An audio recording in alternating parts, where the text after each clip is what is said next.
There's a special element to every serial killer. It's their voice, their language, the essence of their tone and vulnerability, the vocabulary that they bring to the conversation. For many of them, it's their special weapon that they can use to lure people that they want. The voice of a killer is the last voice that all their victims have heard. It's really quite shocking and crazy if you think about that one element. Many killers have education built into their vocabulary, giving them a very detailed language that can help fascinate you about their mind and giving a background to the murders that they committed or what their childhoods offered them that made them lust for the taking of life. But one element you remember from a killer is the laugh, the smile, the lie they tell that leads to the gesture of their eye. This is the face to many of the unseen voices of many serial killers that the world has come to know, the voices of serial killers. It was just curiosity, and then it became compulsive. Then I tried to deeply influenced and consumed by so I got told inducing a zombie-like state. I said, "You want ice cream?" "Yes," she said. So I made her up a bloody sundae, one of them big sundaes now. And I said, "Well, come and sit in the van and eat and have it."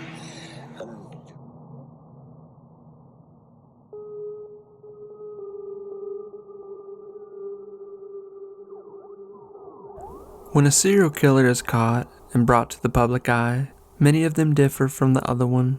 Some of them aren't as glorious, glamorous as others. Maybe they're a letdown when it comes to personality, when you wanted them to be so much more in your mind. One killer's voice, particularly, that can almost bring you a sense of relaxation and comfort, stability of what they say, and how their accent transpires it, is that of Frank West. I got talking to her and I said, "You can come with me if you like for the rest of the day," you know. And then I got to find out what the problem was, that her mother was an alcoholic and her was selling her body for drink. And I said, "Well, you got to get out of that," you know. I said, "I'll tell you what, I'll take you home with me." I said, and... This is Fred West. Fred's story might be one of the most unique when it comes to a serial killer's. It spans almost most of his life from what we know, and much of it we don't know. He's one of few serial killers that found success with having a career as a father, an employee, homeowner, husband. He achieved life, just one small little slip found him. Fred's small community that he lived in never could imagine what was going on in his home and what was buried in his garden and pushed in the foundation of his home. What people didn't know is that Fred had women buried in that place, and the things that Fred had done to the women. Even Fred told his own son, "I can't tell you what I did to these girls. It's too graphic, and I can't even speak it." Fred's story has many twists and turns. The one big one is that Fred had an accomplice. It was Fred's wife, Rose. The two were in cahoots the whole time, capturing and torturing and killing young women. They did unspeakable things to them. They made a dungeon for the girls, some they kept for days. Fred even spoke that most of the girls that they took, they came willingly because of one reason. Fred was a smooth talker. Fred was shockingly good at keeping a simple life that was really just work and family. But as Fred's family grew to 5 children, he turned his daily attention on them for good and bad. His girls he abused every day, making their life a living nightmare. Even one of his daughters, he had took her life and buried her in the garden as well. From the outside of the family, with no one looking in, it was normal. Fred and his wife were looked at as amazing parents with a big family, hard-working people in the UK, simple, quiet, keeping to themselves. From the common eye, Fred was an amazing father. He loved his wife.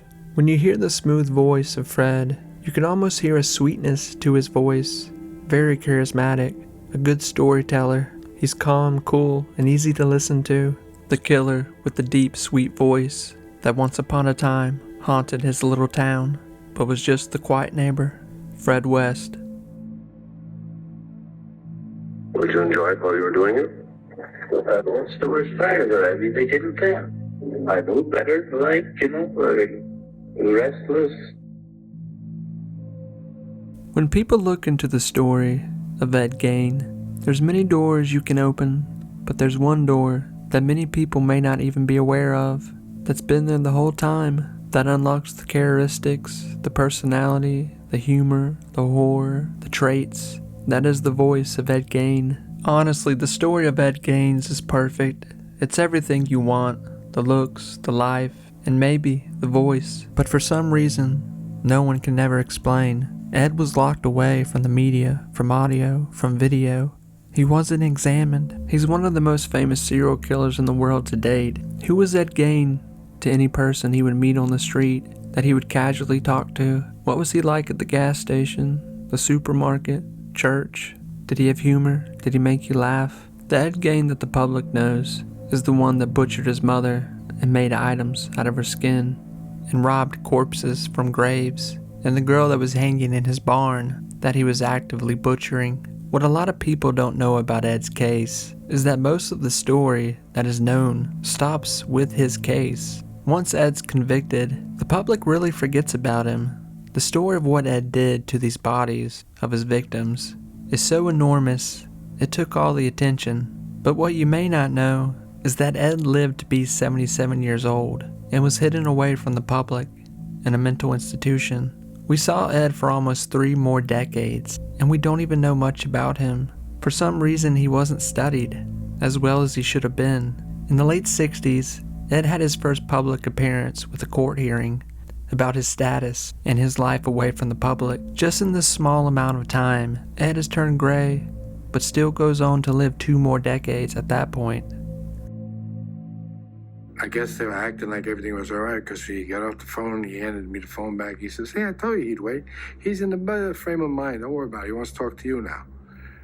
So I picked up the phone and he said, "Kill him." So I shot him. Born in the makings of the New World, after World War II, the Iceman himself, Richard, has a special place in American history, carved out of his own story of death that still seems more like a horrific horror story than reality. Richard was a man of business, little trust, and a cool and calm personality. His speech was that of his generation and origin where he lived in New Jersey. Richard's story is one that a 1,000-page book would just get you halfway through his life, of decades of crime and death that lead to many outstanding stories of murder, of greed, or just a hired hand. Richard gave some amazing interviews in the last years in prison, for whatever reason he really wanted to. It's in these interviews that we learn about Richard and his traits that show one special element about him, a weakness that Richard had. He loved only one element in this world, his kids and his wife. Everyone else was disposable. Richard's voice almost seems that of an actor that's been studying for a role, that's gone deep into character and proud to tell you their story. Richard's voice is just too good, along with his personality. He makes a smack with his lips from time to time, his own special sound that fits right into his voice. You see, Richard was a villain to the villains.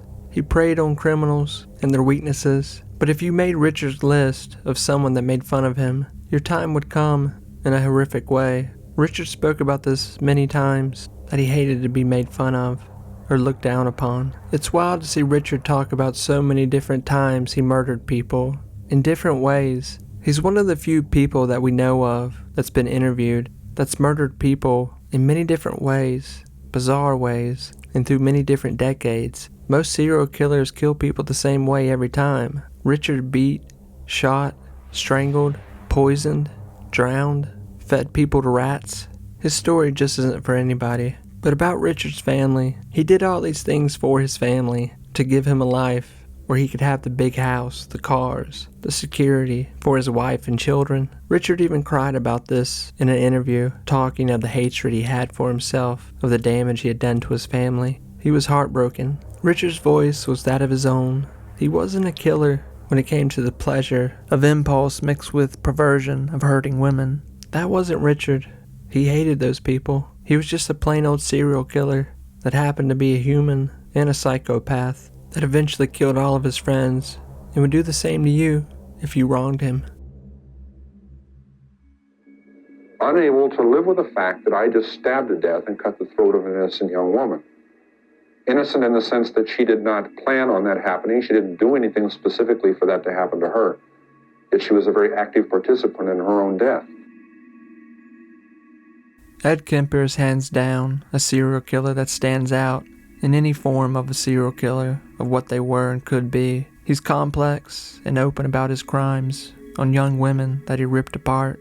Even still decades in prison, Ed admits that he was still trying to understand why he was the way he was and what he did. To say the least, Ed was a genius, not just street smart, but intelligent.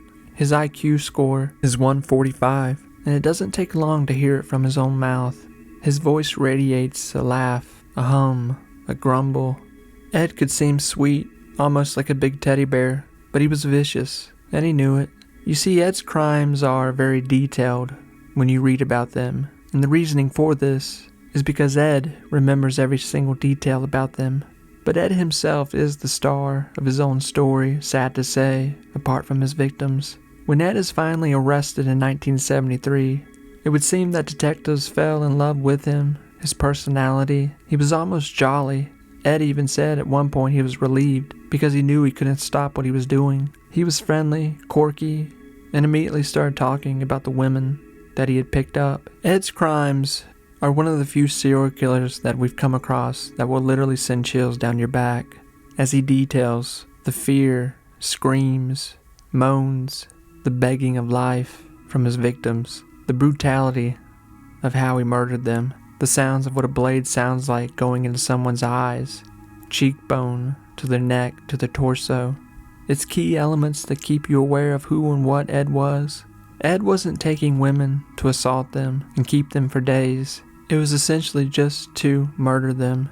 And there were some that he had his way with the body, or essentially the torso after he chopped off everything else. He wanted to murder them for the anger and brutality he had towards women, essentially his mother. Ed was born in Burbank, California. His parents divorced, devastating him and setting him up for failure in his future. It would be the first big element of heartache that Ed would have to endure from the world. He says that it shattered him and his outlook on his own life. Ed went to live with his grandparents, but sadly by the age of 15, he killed them. Ed was locked up, but then released at the age of 21. Somehow Ed tricked the system, making them believe that he was harmless, and nothing was wrong with him. Ed himself couldn't believe it, but he was free.